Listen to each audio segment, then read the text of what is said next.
Let's start this off with a guy that took Major League Baseball by storm this year, Mason Miller. After coming back from an elbow injury last season, Miller has turned into one of the best closers in baseball this year, posting an ERA of 2.52, a FIP of 2.02, and a strikeout percentage of 42%. Those are kind of numbers that you see from a guy that was drafted in the first round from a Division I school. However, in this case, Miller ended up going to a Division III school called Waynesburg University. He had an ERA over 7 in his first 2 years there, and he was diagnosed with type 1 diabetes that gave him problems gaining weight. And at 6'5" and 150 pounds, he had a lot of weight to gain. He made some adjustments though, including finding the right diet for him to gain some weight. So he bulked up, he increased his velocity to the upper 90s, and he proceeded to dominate in his third year at Waynesburg. He had 11 starts, a 1.86 ERA, 13 strikeouts per 9, but his fourth season got cut short due to COVID. Because of this, he had an extra year of eligibility, so he transferred to a Division I school, Gardner-Webb University, and he took advantage there. He had 15 games, a 3.30 ERA, 12 strikeouts per 9. This got him drafted by the A's in the third round. Overall, this is a great story, and Mason Miller is primed to do big things in his career. This year, it's been all about Mason Miller, but last year, we saw another young pitcher emerge on the biggest stage of them all in the postseason, Brandon Pfaadt on the Diamondbacks. You might be thinking, this guy was pitching in the World Series. He had to pitch at a top Division I school in college, right? Wrong. He was actually pitching at Division II, Bellarmine University in Kentucky. Well, they are a D1 school now, but at the time, they were D2, and in 2019, which was their last full season in D2, they got knocked out in the regional tournament. So they weren't exactly the cream of the crop in D2. And funny enough, with Pfaadt in 2019, he didn't really have great numbers, and he was pitching out of the bullpen, had an ERA just above a 4. But in 2020, their last year in D2, he pitched out of the rotation and was actually putting up some pretty good numbers, posting a 1.38 ERA over 5 starts, but the season got cut short due to COVID. He showed enough, though, for the D-backs to take notice of him, and they picked him in the 5th round of the 2020 draft. Last year, he came up in May after pitching well in the minor leagues, but he was pretty inconsistent all year, posting an ERA of 5.72, a FIP of 5.18, but in the end, he found himself pitching in postseason games, and he really stepped up, had a 3.27 ERA over 5 outings, and so far this year, he's been a lot better than he was in 2023, has an ERA of 4.32, and a FIP of 3.48, has 8.7 strikeouts per 9, under 2 walks per 9, and he's really gotten the home runs down this year. He had 2 home runs per 9 last year, and it's down to 1 home run per 9 this year. Let's talk about a former water polo player, but he's been pretty good on the mound now for a few years, and that's Joe Ryan on the Twins. He had a bit of a funky path to the pros. He actually went to Division I Cal State Northridge and pitched well in his first couple seasons there, but he had a lat injury in 2017, so he transferred to Division II Cal State Stanislaus for the 2018 season to get some more opportunities, and boy, oh boy, did he take advantage. He had 14 starts, he went 8-1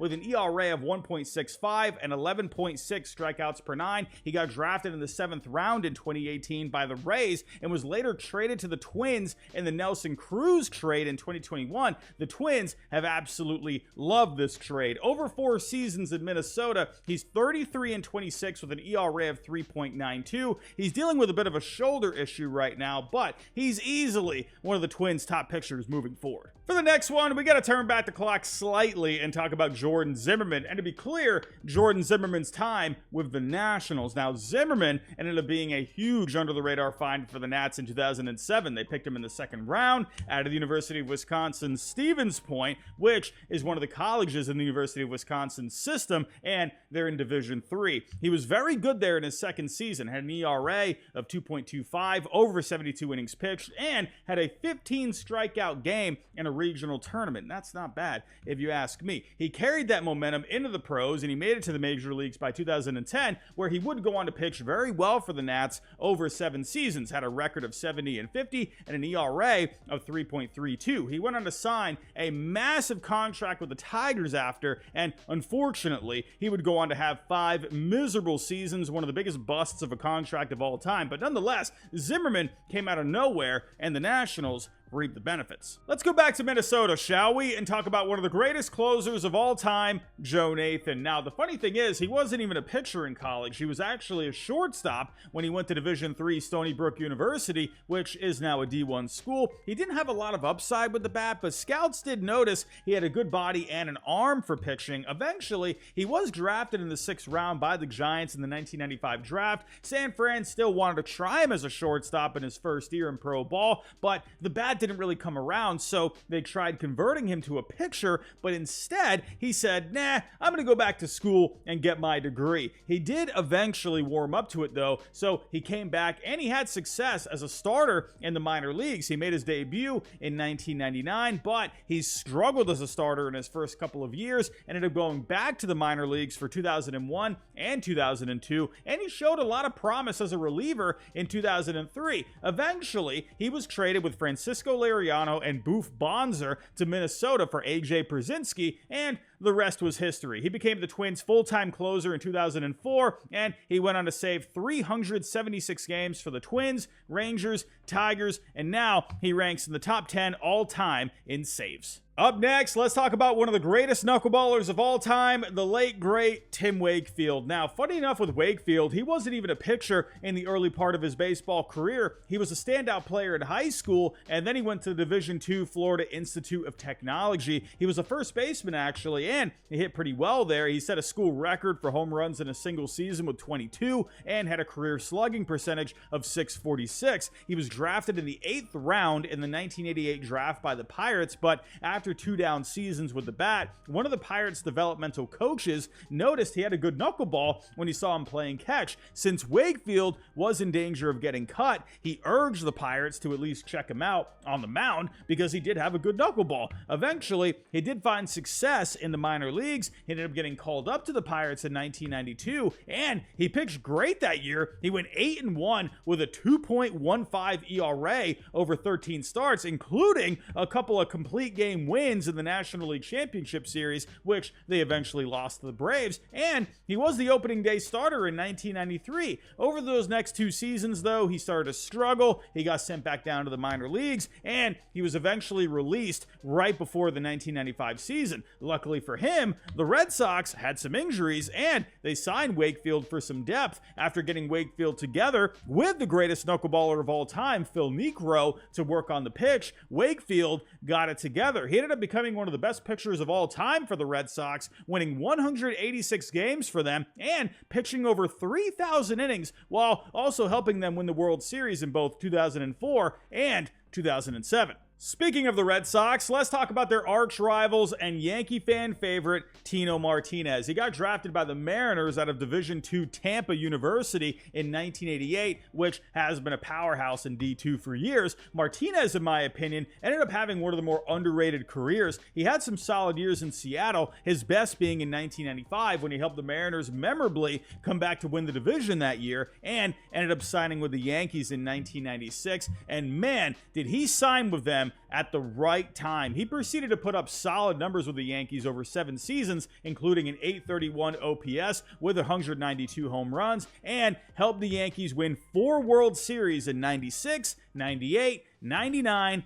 and 2000. Let's get back to a current player, shall we? And one of my favorites in the game, JD Martinez. We all know JD, Just Dingers Martinez, to be a solid veteran DH these days, but in all honesty, he's had a pretty wackadoodle career. It all started at Division II, Nova Southeastern University in Florida, where he set the school's record for home runs and ranked near the top in pretty much every other offensive category. He was drafted in the 20th round by the Astros in 2009 and rose up through the minor leagues pretty quickly, made his Major League Baseball debut in 2011, and ended up setting an Astros rookie record for RBIs in a single month with 28. He cooled off over the next couple of seasons, though, and the Astros hitting coach said he needed to fix his swing because it was kind of awkward, and pitchers were adjusting to him very easily. They did eventually release him, and he signed with the Tigers in 2014. He watched a ton of tape on hitters like Miguel Cabrera, Mike Trout, as well as his former teammate Jason Castro, who had a solid season at the plate in 2013. He revamped his swing, and the guy never looked back. He went on to post a plus 500 slugging over the next 2 seasons with Detroit, and then, after a red-hot start in 2017, he was traded to the D-backs, where he proceeded to go off. He hit 29 home runs